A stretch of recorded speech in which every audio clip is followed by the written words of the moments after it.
नमस्कार विद्यार्थी मित्रांनो, स्वागत आहे आपलं BMS मराठी यूट्यूब चॅनलवर। तर सुरुवातीला ज्या विद्यार्थ्यांचा नुकताच आता BMS सेकंड इयरचा रिझल्ट लागलाय 2 दिवसापूर्वी, जे विद्यार्थी या परीक्षेमध्ये पास झाले त्यांचं खूप खूप मनापासून अभिनंदन।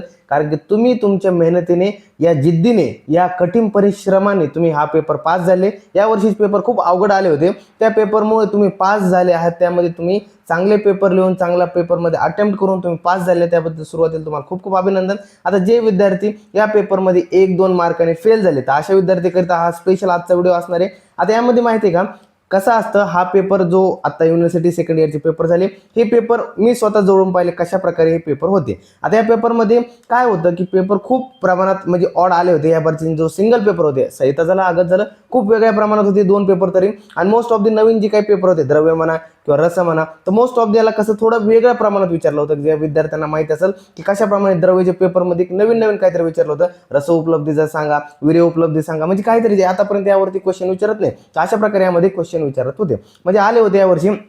आणि या वर्षी पेपर थोडे दरवर्षीप्रमाणे थोडे हटके पेपर या वर्षी आपल्याला नक्की पाहायला मिळाले होते। आता या पेपरमध्ये कसं होतं, बऱ्याच विद्यार्थ्यांचं काय झालं, 1 मार्काने 2 मार्काने पेपर बॅक राहिलेत आणि फेल एटीकेटीमध्ये रिझल्ट आले। काही जण काय झालेत की खूप विद्यार्थी हुशार असताना सुद्धा फेल झालेत। आता खूप जवळचे मी असे विद्यार्थी पाहिलेत की त्यांचे 1-1, 2-2 मार्काने काय झालं, रिझल्ट बॅक लागलाय। आता या विद्यार्थ्यांचा अभ्यास नव्हता का, तर काही विद्यार्थ्यांमध्ये सर यांनी वर्षभर काय अभ्यास वगैरे नव्हता, तर नाही, असं दरवेळेस नसतं। खूप विद्यार्थ्यांनी अभ्यास केलाय आणि ह्या वर्षी खूप विद्यार्थ्यांनी मनाने, जिद्दीने, स्वतःच्या मेहनतीने अभ्यास केलाय, कारण त्यांना सगळ्यांना पास व्हायचं होतं। पण नशिबात थोडं वेगळं होतं, त्यांनी 1 आणि 2 मार्कांनी त्यांचे विषय राहिले। आता काही जण म्हणते सर यांची यामध्ये चुकी विद्यार्थी, तर बाळा तसं नसतं। दरवेळेस विद्यार्थ्यांची चुकी असेल असं नसतं। काही वेळेस पेपर जो चेक करतो, म्हणजे जो एक्झामिनर पेपर चेक करतो, तर त्यावरती बी त्याची चूक असू शकते। कारण जे विद्यार्थ्यांनी पेपर पूर्ण अटेम्प्ट केलाय, चांगल्या प्रकारे लिहिलाय, त्याला 7-8 येईल किंवा मार्क मिळाला पाहिजे, त्या विद्यार्थ्यांना 4-3 असे मार्क देण्यात आले, तर त्या विद्यार्थी सुद्धा काही चुके का, तर नाही।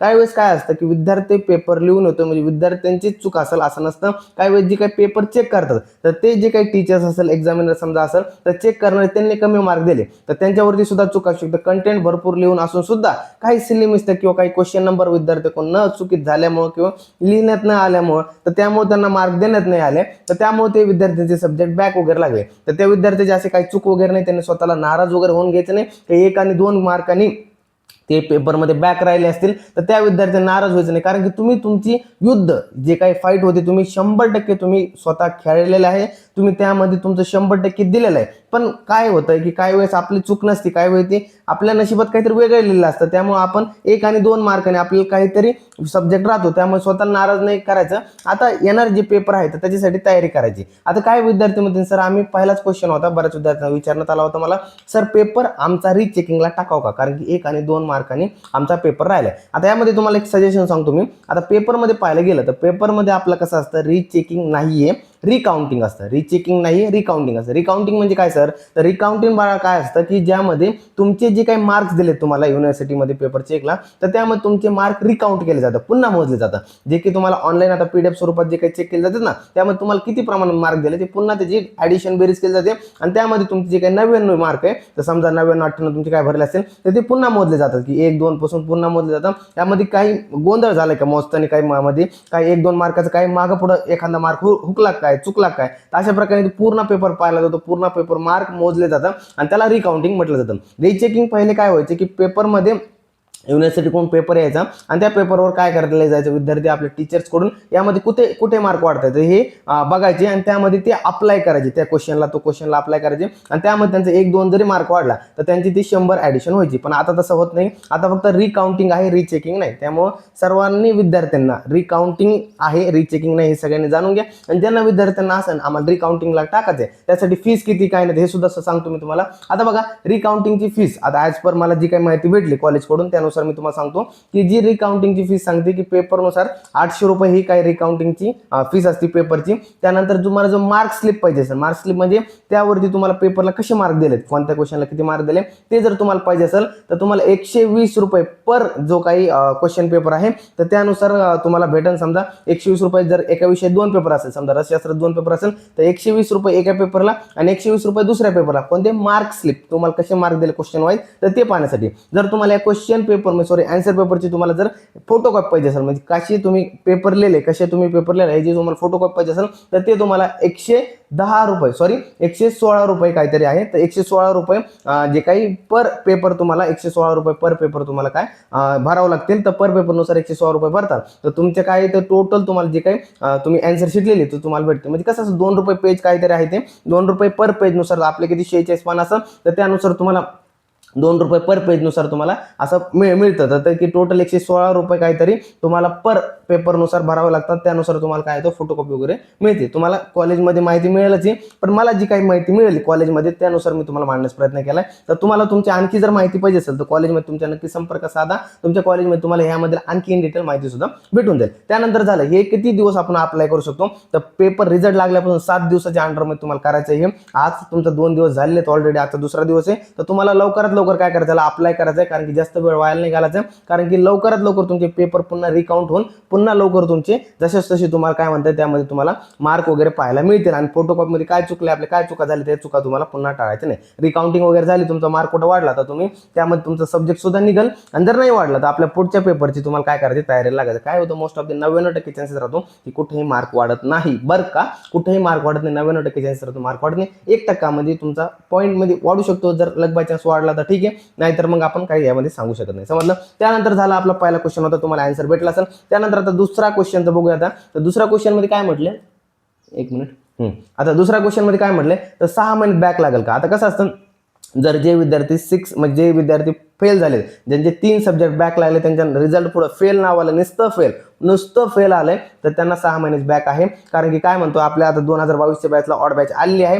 पहिले 1 वर्ष बॅक होता, 6 महिन्याची बॅक लागेल तुम्हाला. आणि जे तुमची जून महिन्यामध्ये ह्या बॅचेसचे पेपर असणार आहे, त्यामुळे तुम्हाला लगेच अभ्यासाला लागायचं. एप्रिल मे आणि जून मध्ये तुमचा पेपर आहे. डेट सुद्धा ऑलरेडी युनिव्हर्सिटी दिली, त्यामुळे तुम्हाला चांगल्या प्रकारे अभ्यासाला लागायचं. फक्त तुम्हाला 6 महिने बॅक लागलाय. मग तुमचं नशीब आहे, तुम्हाला ह्या वर्षी ऑड बॅच आल्यामुळे तुम्ही 6 महिने वाचतात. नाहीतर ते जे काही फर्स्ट इयरला विद्यार्थी 2022चे नापास झाले ते 1 वर्ष म्हणजे एक वर्ष बॅक होते, पण ते सुद्धा ऑड बॅच मध्ये कन्सिडर झालेले आहे. त्यामुळे तुम्हाला टेन्शन घ्यायचं नाही, 6 महिने बॅक आहे. तुम्ही फक्त काही जास्त नाराज व्हायचं नाही, अभ्यासाला लागायचं तुम्हाला आणि पुन्हा हे सब्जेक्ट काढायला तयारीला लागायचं. त्यानंतर बघा आणि काय म्हटलं, फेल एटीकेडी म्हणजे फेल का. तर फेल एटीकेडी म्हणजे फेल नसतं बाळा.